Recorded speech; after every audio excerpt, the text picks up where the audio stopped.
What up, Space Fam? Goes in here from Anime Uproar, and I'm back at it again to discuss the new insane One Piece spoilers. Since you guys enjoyed last week's video so much, and since we will probably be at peak Luffy and peak fiction for at least the next few chapters, this is going to be another banger chapter, actually dealing with the main battle and how it progresses. It continues right where we left off last time, and it does not go on some random tangents that nobody cares about, so make sure to stay tuned for that. If you do enjoy these One Piece videos and want to keep them coming, you know what to do. Channel the Pirate King within and smash that like button with no mercy. Remember, smashing is Pirate King energy and passing is Scared Orochi energy, so choice is yours. If you haven't, make this video, subscribe, and hit that notification bell to turn on all notifications, or you will miss future One Piece videos and updates like this one. And this is the worst possible time to be missing One Piece, just saying. Now a quick thank you to Booksu for sponsoring this video. Booksu is a premium Japanese snack box subscription service that delivers original assortments of Japanese snacks and tea pairing right to your door. Every month you receive a new box with a new theme, and the snacks are always different. This month is special because it's time for cherry blossoms. Booksu has put together snacks and tea pairings sourced from all over the country that will allow you to experience Sakura season in Japan. Just take a look. The box is packed with all sorts of limited edition cherry blossom themed snacks. Anyone who subscribes to Booksu during the month of March will receive Sakura season as their first box, so subscribe now, link in the description. Japan is known for its amazing snacks, and with Booksu, you get the best of the best. They're the only Japanese company that partners with 100-plus-year-old family snack makers to deliver exclusive gourmet snacks right to your door. This is not the kind of stuff you can find at just any store. I have a Japanese store in my hometown and I love it, but Booksu is on a different level. This is exclusive, authentic, and gourmet Japanese goodness every single month. These are not just snacks, this is an experience. Trust me, it's so worth it. Use my code UPROAR10 to get 10% off, save up to $47, your own authentic Japanese subscription from Booksu. Don't miss out on this delicious snack journey through Japan, link in the description. Now let's get into it, spoilers and all. So we left off with the biggest chapter ever last time. Luffy awakened his fruit, which was not the Gomu Gomu no Mi, but actually the human fruit mythical model Nika. He called this awakening Gear 5, and oh boy was it thrilling. Luffy was exhilarated, and that really came through to us reading the chapter. Another detail is that Luffy is Sun God Nika and Droid Boy at the same time now, and Zunisha recognized him as such. His awakening brought greater physical strength to his rubbery body and greater freedom in seemingly every sense. It was labeled the most ridiculous power with not one but two exclamation marks. He used this ridiculous power to pull a Fresh Prince on Yonko Kaido. He smacked him around for a while, pulling him up from the ceiling as if it was the hand of God coming down. He yanked this gigantic Kaido up like he was dealing with a toy snake. Some important aspects were that Luffy seemed to go Toon World, which is a reference to Yu-Gi-Oh! But also Looney Tunes. Not only was he himself governed by more Looney Tunes logic than ever, he could make things and people around him more cartoonish as well. When he was dealing with Kaido, Kaido's eyes were popping out of his head. Luffy gained Popeye muscles,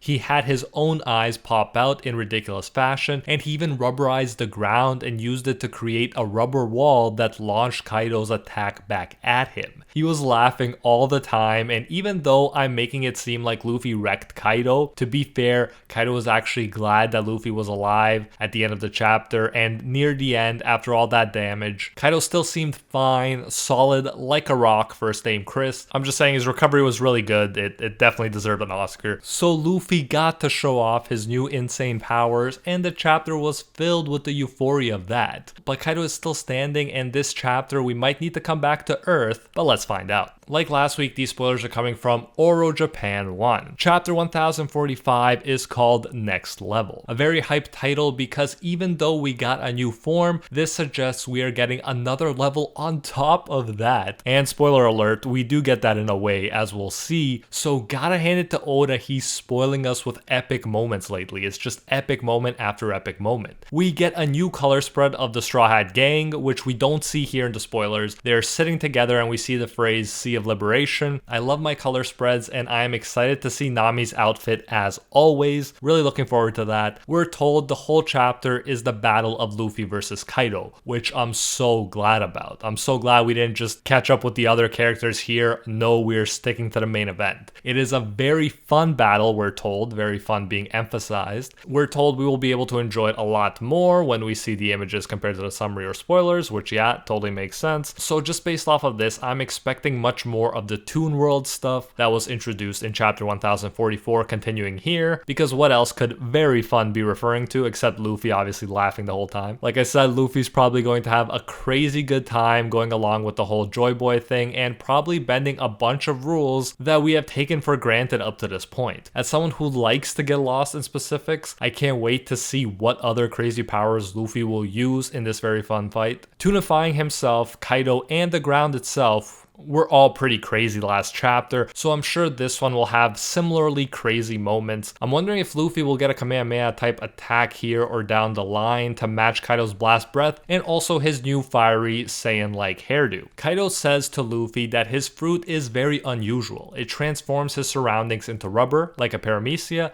but also transforms the user like a zone. So nothing new here, he's just clarifying what we saw last time with the ground, but he'll probably be transforming the environment a lot more in this chapter too, which might be what causes Kaido to say this. I believe Sawyer actually mentioned in one of his reviews that Zunisha might have super long legs because the Joy Boy of the past, who Zunisha was confirmed friends with, made Zunisha's body like that. And I think that makes a lot of sense. So far, we just saw Kaido's eyes popping out and return to normal, but it's totally possible that Luffy can use his powers to permanently change others, just like Ivankov's power can remodel a human from the inside, and the change will just stay unless he changes them back. In this case, that would explain how Zunisha got the way it is, and the possibilities of this power are pretty horrifying to be honest, but that's obviously not the direction One Piece would take it in. It'll be more funny than anything, but I'd assume it's at least theoretically possible he could morph people in a way that they couldn't fight back well anymore. Not that he'd want to do that or win like that, since that wouldn't be as much fun. Anyways, then we're told Luffy uses a new attack, which I think is the new level that the title was referring to because it sounds more like a new form than just an attack. He calls it Gomu Gomu no Gigant, which just looks like it's referencing Gomu Gomu no Giant, which answers the question people were wondering about, namely, no, he won't stop using Gomu Gomu in his attack names or change the names of old attacks. As far as we know, Luffy still doesn't know he has the Nika fruit unless I'm missing something, so this totally makes sense. It's still the same Luffy with the same knowledge, just stronger and more capable. In his view, this is Gear 5. Anyways, as it sounds, with this attack, he uses his fruit powers to become a giant. He transforms his whole body into a giant one, and we're told he looks like a god. Wow, that image is going to be insane, and yeah, just when he mentioned he's at his peak, Oda immediately is like, nah,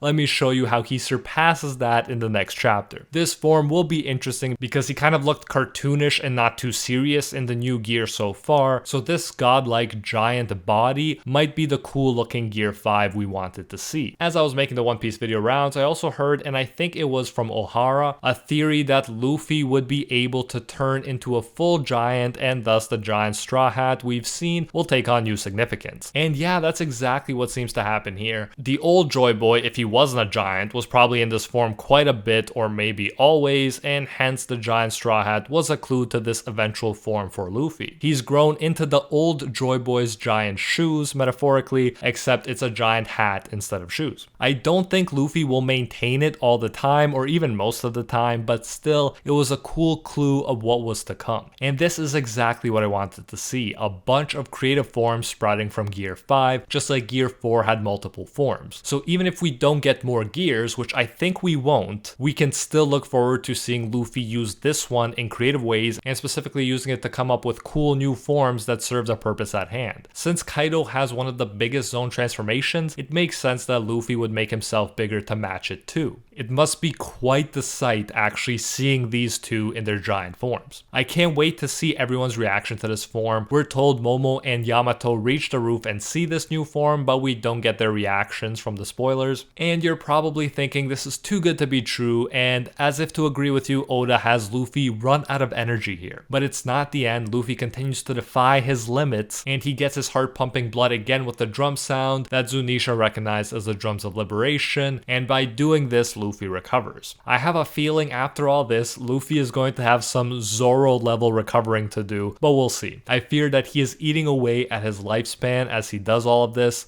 The sun is powerful. Think of Escanor and his sun powers in the Seven Deadly Sins. I feel like it will be a Luffy burning through his lifespan kind of thing to use this godly power. But again, we'll see. Luffy will definitely become Pirate King. It's just a matter of what will happen after that, and part of me is thinking he'll follow in Gold D. Rogers' footsteps. But he's the protagonist of a shonen, so I may well be wrong. Let me know what you think the cost, if any, of using this godly power will be in the comments. At the end of the chapter, Luffy punches Kaido in the face. Man, you just know that's gonna be an epic panel. I can't wait to see this. He may no longer be in his giant form here, it's not clear in the spoilers, but I'm hoping we see him throw some giant god punches. Imagine how much that would hurt. Even Kaido may get a concussion eventually with all those god punches coming at him. Luffy says, "This is very fun, isn't it, Kaido?" End quote. And the spoilers don't let us know Kaido's condition or anything. Is he looking more exhausted or is he as fine as ever? But that's cool since it gives us something to look forward to. I think we can all agree though, Kaido has been a great antagonist, a great opponent, and Oda has shown him respect worthy of the strongest creature in the world. The dude has been taking beating after beating and he was fine. Even after taking Gear 5 attacks last chapter, he seemed fine and happy to see Luffy alive. Oda really knows how to deliver satisfying boss battles, there's no doubt about that. But that is it for this one. Hope you enjoyed it, and obviously look forward to the full translated pages review later on in the week. There will be plenty more new stuff to talk about. If you did enjoy this video and want to see more like it, you know what to do. Channel Pirate King Within and smash that like button with no mercy. Remember, smashing is Joy Boy energy and passing is sad Kaido energy, so choose wisely. If you haven't made this the video, subscribe and hit that notification bell to turn on all notifications, or you will miss future One Piece videos and updates. And this is the worst possible time to be missing One Piece, I must say. And lastly, while you wait for new updates and chapters to drop, feel free to check out my growing One Piece playlist that includes videos on all Yonko, Warlords, Supernova, Admirals, all Fruit users, all Mythical Zone users specifically, and so much more. Link to that is in the description. By the way, also check out my new Blackbeard video. I really enjoyed making it. I think you'll like it.